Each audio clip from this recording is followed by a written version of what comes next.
Vamos a presentar a quién será el moderador prácticamente de toda esta mañana y parte de la tarde, con los distintos encuentros. Le damos la bienvenida al economista Claudio Suchovicki. Un placer. Recuerden sí que tienen el QR en la mesa para realizar preguntas que luego serán respondidas. Sí, perdón que voy a hacer descortés porque me van a llegar por teléfono y voy a ver el teléfono. Primero, buenos días a todos, gracias por estar acá. Creo que no hace falta presentación, Mariana Camino de ABCEP y Daniel Artana. El título, para ser respetuosos, ¿qué puede pasar con la economía en este contexto incierto y desafiante? Pero antes, perdón que me voy a tomar mi minuto personal.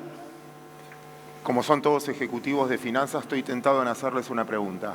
¿Alguien acá trabaja en una compañía que no tenga oferta pública? Levante la mano. Uy, el laburo que tenemos. ¿En serio todavía no cotizan en bolsa? Muy necesario para el capital intensivo que viene, pero bueno, quería ver cuánto trabajo me quedaba por delante. Empiezo por las damas. Primero, muchas gracias. A vos y a EF por la invitación, un placer. Tenemos 25 minutos y no quiero hacerles perder tiempo. Por lo tanto, definime tus puntos centrales que le querés comentar a la gente. Bueno, un poco ya venimos hablando, sabemos que estamos avanzando en la normalización de la macro. Mi punto es más que nada cómo la micro está acompañando a ese esquema de normalización, con los riesgos que implica. Todavía estamos evaluando el proceso, digamos la fase 3 que está en progreso, finalmente si podemos llegar a la fase 4, y en esa transición lo que es muy interesante de observar es cómo está cambiando también la estructura productiva del país y cómo las empresas, vos recién preguntabas, también los que tienen oferta pública y los que no, empresas grandes, empresas pymes de capital nacional, capital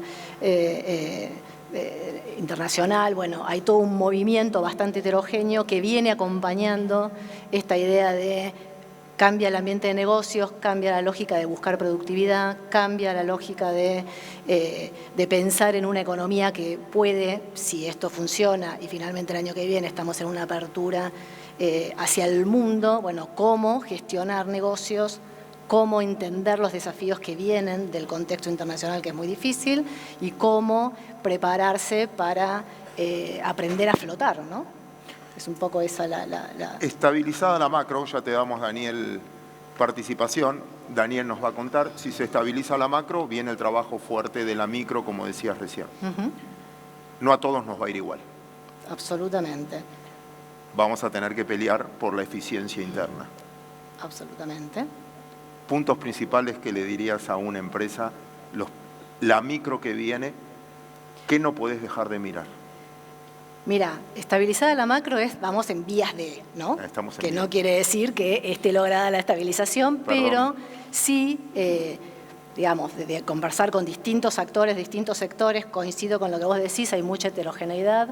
Lo que estamos viendo es que, primero, que hay una conciencia en el sector empresarial de que hay que hacer los deberes desde la famosa competitividad, eficiencia operacional, como vos decís, pero ahí tenés distintas situaciones. Esta macro es más proclive para los sectores transables, que pueden liderar esa apertura, ese crecimiento.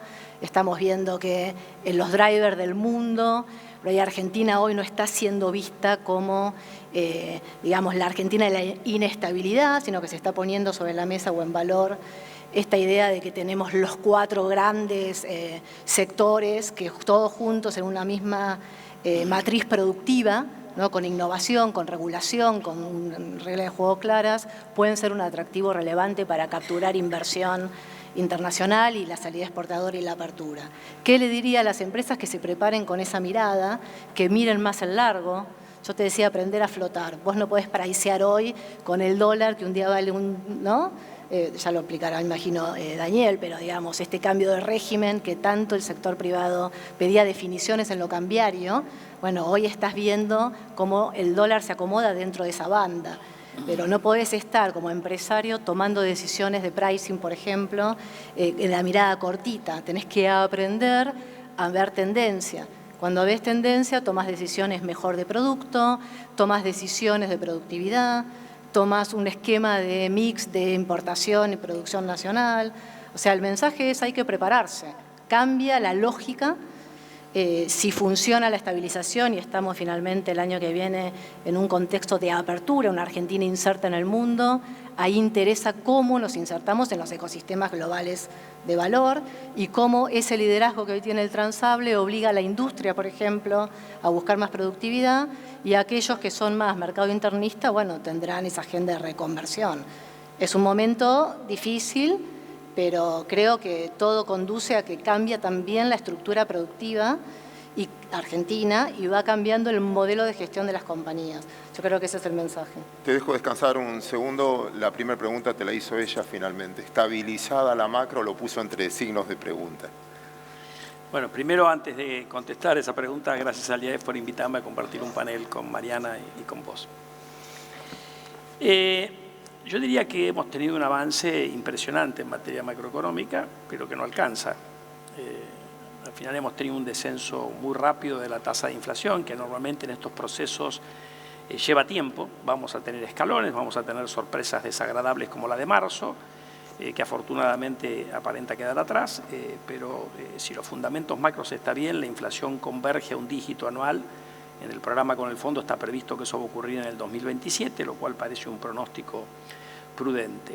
Finalmente también hemos tenido una recuperación de B corta, acordar de todos los logos que nos pasábamos hablando. Bueno, finalmente fue B corta en el medio de un ajuste fiscal de 5 puntos del PBI, es un logro bastante importante. ¿Qué le falta a la macro? Bueno, un poco lo dijo Pablo y también creo que lo dijo Vladimir, porque escuché la primera parte y atrás no se escuchaba bien el resto, que la graduación de este programa va a estar cuando uno tenga el riesgo país en un nivel que permita que el Estado pueda refinanciar los vencimientos de deuda, por lo menos los de capital, accediendo al mercado de capitales como ocurre en los países normales del mundo. Y a pesar de que era necesario un acuerdo con el fondo, y tenemos el acuerdo con el fondo que debería ayudar a bajar ese riesgo, lo que tenemos es hoy un riesgo que está todavía 100 y algo de puntos por encima del momento más bajo que tuvimos con este gobierno. Y ese nivel era todavía más alto que el que necesitábamos para llegar, digamos, a estos 300 puntos básicos o algo así, que nos dejarían a todos mucho más tranquilos. Y uno puede mirar ahí ¿por qué pasa esto? Y yo creo que ahí hay varias explicaciones. Hay un tema político, donde hubo una caída de la popularidad del presidente, pero sobre todo la incertidumbre electoral. Eso creo yo que se va a destrabar, no del todo, pero se va a destrabar en la elección de octubre, donde las fuerzas más proclives a apoyar un programa como este le va a ir mejor que los partidos populistas que querrían que todo esto vuele por los aires.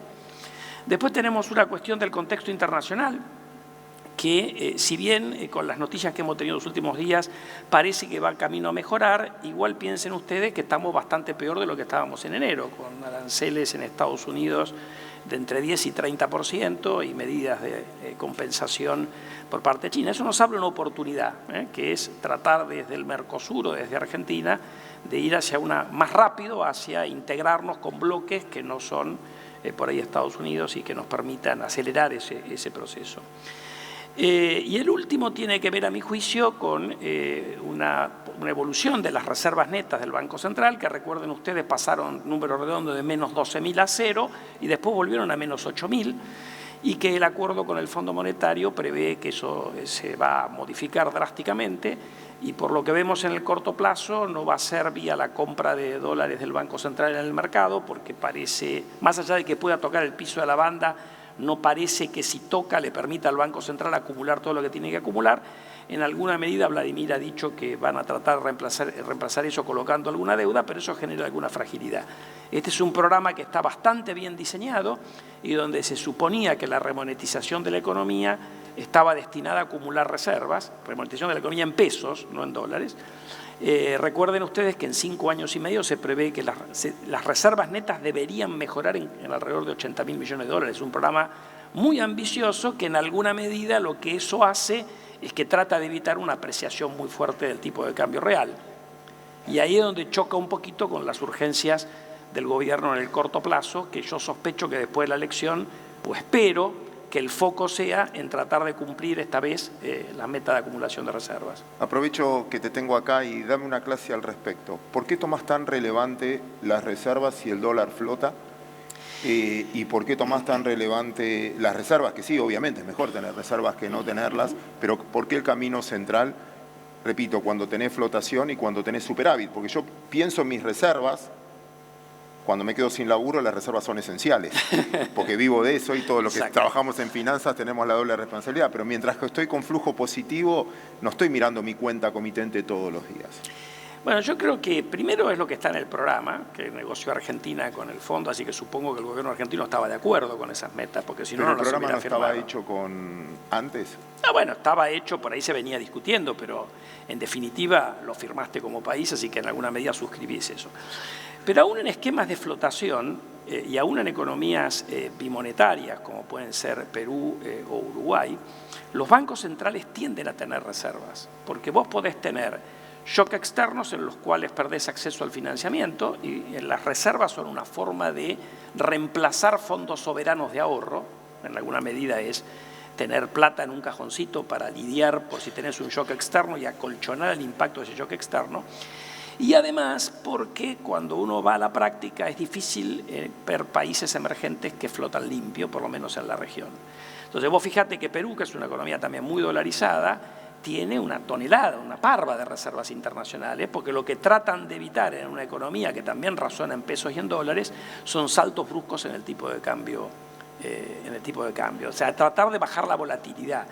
No es ir en contra de la corriente. Si la economía el tipo de cambio se tiene que apreciar o se tiene que depreciar en términos reales porque tuviste un shock positivo a las exportaciones o un shock negativo a las exportaciones, eso va a ocurrir y tiene que ocurrir. Lo que vos tratás es que en el camino no lo hagas con una... Es una medida, es en realidad algo para bajar la volatilidad. Y el fondo tiene una medida de reservas óptimas y Argentina está muy lejos de esa medida. Y en realidad lo que hace este proceso de acumulación de reservas es al final del camino llevarte a lo que ellos consideran, y que supongo que el gobierno argentino también, una medida razonable de reservas. Es como tener en el cajoncito algo guardado. Por ahí, digamos, tu familia dirá, pero papá, ¿para qué tenemos toda esta plata guardada? ¿Por qué no nos vamos a Disney? Y bueno, la tengo guardada porque no sé si mañana me quedo sin trabajo, no sé si mañana tenemos que atender alguna otra emergencia.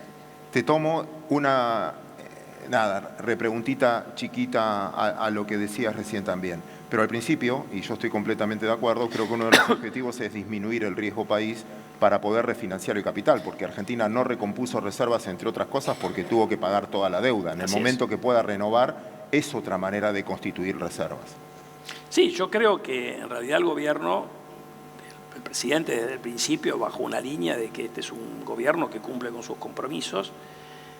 El default obviamente es una cosa que hay que evitar a toda costa y como el gobierno no accedía al mercado de capitales, el Banco Central compró un montón de reservas pero no acumuló en gran medida para que los usó para cancelar deuda del propio Banco Central y del Tesoro y un poquito para intervenir en la brecha con esas ventas que estaban pautadas en el contado con liquidación. Lo que pasa que al mismo tiempo hay gente que empieza a dudar sobre la capacidad de la economía de generar ese superávit externo que en el primer año de gobierno, en una economía en recesión y donde mantuvieron trabas a los pagos al exterior, generó un escenario donde al Banco Central le resultaba fácil comprar reservas. Yo no estoy demasiado preocupado por las cuentas externas de la Argentina, porque creo que en la medida que uno tenga las cuentas fiscales en orden, eso te amarra los números externos. O sea, el déficit externo en definitiva es la diferencia entre ahorro e inversión y en la Argentina el gran culpable del desbalance entre ahorro e inversión ha sido siempre el sector público. Nosotros somos bastante prudentes en el sector privado, ha sido siempre el sector público. El gobierno en eso ha hecho un cambio radical. Lo dijo el vicepresidente del Banco Central cuando dijo no me comparen con el 17 y el 18, ahí había un desequilibrio fiscal y externo fenomenal, esto es muy distinto que ese momento y yo coincido con eso. Pero también es cierto que más allá de que esta es una economía que se materializan los shocks positivos que ya están ocurriendo en energía, le vamos a sumar la minería, está el catch-up del campo al efecto negativo de políticas populistas que se han revertido muchas de esas y otras van camino a revertirse, la economía del conocimiento, etcétera, etcétera. Todas las oportunidades que tiene Argentina, este va a ser un país más caro en dólares, pero no gastemos a cuenta porque muchos de esos shocks se materializan a pleno en el 2030, estamos en el 2025. Entonces lo que estamos discutiendo es una transición. ¿Era prudente que se apreciara tan rápido el tipo de cambio en esa transición? Yo lo he escrito en varios lados. A mi juicio hubiera sido mejor ir un poco más despacio y darle tiempo al sector privado, que estaba acostumbrado a unas reglas de juego donde hacías plata en una economía prebendaria. Ahora te dicen, hace plata compitiendo en una economía que se abre muy rápido, donde además te atraso muy fuerte el tipo de cambio real. Bueno, es más desafiante. Yo he ido un poco más despacio, pero bueno, la vida es lo que es. Y como decía Mariana, esta es una realidad distinta y en la micro habrá que adaptarse a esa nueva realidad. Poco trabajo tengo hoy porque te acaba de hacer una pregunta estupenda. Viste, te tiene un centro. Así que paso por ahí. Perdón, voy a traicionar algo. Quiero hacerles una pregunta, algo que aprendí hace mucho tiempo con el profe de Pablo, que me decía, vos lo primero tenés que identificar cuando un cambio lo percibís temporario o permanente. Si es temporario, resistí. Si es permanente, tenemos que cambiar nosotros. Le pregunto a ustedes, todos ustedes como ejecutivos de finanzas, ¿quién cree que este cambio es transitorio? Buen día. Bueno. ¿Quién cree que es permanente? Porque en base a eso tengo que tomar decisiones. Hay un optimismo importante. Bueno, no dicen si están a favor o en contra. Dicen que bueno, pero que sea, le confían a la permanencia, ¿no? Bueno, yo un poco coincido con esa secuencia macro, coincido en que el gobierno hizo todo bien hasta enero, donde bajó el riesgo país a 600 y a partir de ahí, por ruidos, errores no forzados o cuestiones políticas, empezó a mermar esa recuperación, pero digamos, hay una fuerte convicción de bajar la inflación, eso para el sector privado es previsibilidad. El año pasado el daño colateral fue la recesión, terminó después creciendo en B corta.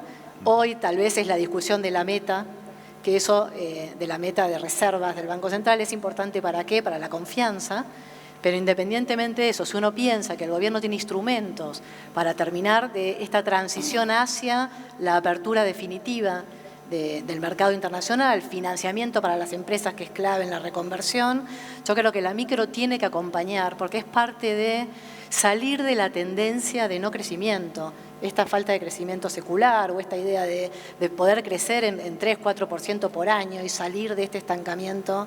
Argentina viene perdiendo 1% por año de PBI per cápita, no se viene achicando la torta. Entonces yo creo que hay un cambio de modelo que depende primero de las condiciones que se haga sustentable, de toda la normalización de la macroeconomía y que la apertura te cambie los fundamentals, ¿no? Porque esta idea de divisas, de equilibrio, bueno, con la salida exportadora, con captura de inversión, crecer más por ahí y no por aumento de gasto público, obviamente, y de consumo, más consumo privado, de bueno, de calidad.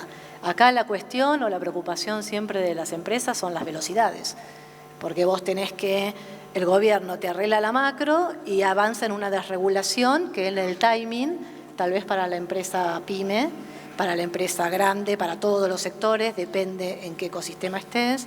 Bueno, cuesta la competitividad sistémica, digamos, ¿no? Se sigue demandando que haya reforma estructural, de impuestos, reforma laboral, reformas de infraestructuras que te bajen los costos. O sea, se necesitan más cosas para que la empresa pueda dar ese salto o el sector privado pueda acompañar la recuperación de la macro.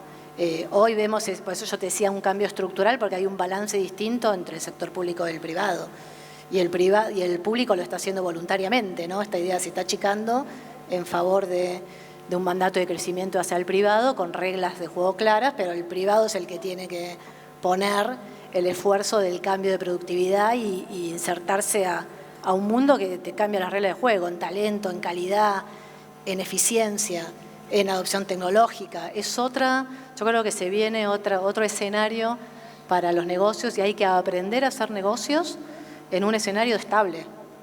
No es lo que veníamos viendo, lo decía Daniel, negocios que en un esquema prebendario tenían una rentabilidad, ahora hay que asumir que es la escala y la baja rentabilidad es lo que vamos a ver como patrón. Sí, sin duda, la pérdida de margen. No voy a poder ajustar a precio una ineficiencia. Totalmente. Te repregunto con eso, porque si te juntás con la mayoría de las empresas, después de este panel, le estoy vendiendo el panel que viene con CFO de compañías, todos te dicen lo mismo. Ayúdame con la reforma estructural, laboral, de necesidad de recursos humanos, hay un cuello de botella en la obtención de recursos humanos, impositivo. Si te citan y te llaman y piden tu opinión ¿por dónde empezarías y cómo empezarías para sacarle el pie de encima a las compañías impositivos y laborales? Bueno, es lo que estamos viendo ahora, por eso te decía que hoy la empresa tiene su propia agenda y busca eficiencia en lo que depende de cada gestión. Y está monitoreando cómo avanza la desregulación, cómo avanza este esquema de normalización macro y si gana confianza el gobierno para poder avanzar, sobre todo lo mencionábamos en la parte de las elecciones de medio término, que tenga un poco más de adhesión del resto de la política para empoderarse en la discusión de las reformas. Acá el riesgo está en cómo vos trabajás esas velocidades y también hay un riesgo social, ¿no? Porque hay que ver si el votante, no es por ahí nuestro core, pero eso acompaña en la conversación con la micro, ¿no? Hoy hay muchos focus group que están tirando elementos que no quiere decir que todo el votante esté satisfecho o considere que las demandas están cubiertas, ¿no? De lo que generó la elección de este cambio de ciclo, con lo cual hay que estar atentos a respuesta social, hay que estar atentos a empoderamiento del proyecto para tener más grados de libertad en la reforma estructural y hay que ir acompañando desde lo propio, la gestión propia de cada compañía. Gracias. Nos quedan 5 minutos, los quiero aprovechar de esta manera. Mensaje, después de todo lo que escuchaste y procesaste, mensaje final que quieras decirle a la gente. Bueno, yo creo que el gran desafío de Argentina, una vez que liquidemos la inflación, y eso ayuda también, es obviamente el crecimiento. Y el crecimiento es de largo plazo, ¿no? El crecimiento del próximo mes es inversión y productividad. Y productividad, en términos matemáticos, el dual de la productividad es reducir costos. Entonces es un poco el desafío que uno tiene por delante es, bueno, invertir, pero además estar todo el tiempo bajando costos. Ese es el desafío que viene para el sector privado. Y en eso hay cosas en las cuales el gobierno te puede ayudar, porque ustedes mencionaron recién, hay políticas generales del gobierno que te complican la vida, malos impuestos como son ingresos brutos, el impuesto al cheque, las retenciones, excesivas cargas laborales, una regulación laboral donde el gobierno también tiene una asignatura pendiente porque ha hecho, yo creo, el 10-20% de lo que hay que hacer, más allá de que ha tenido algún avance.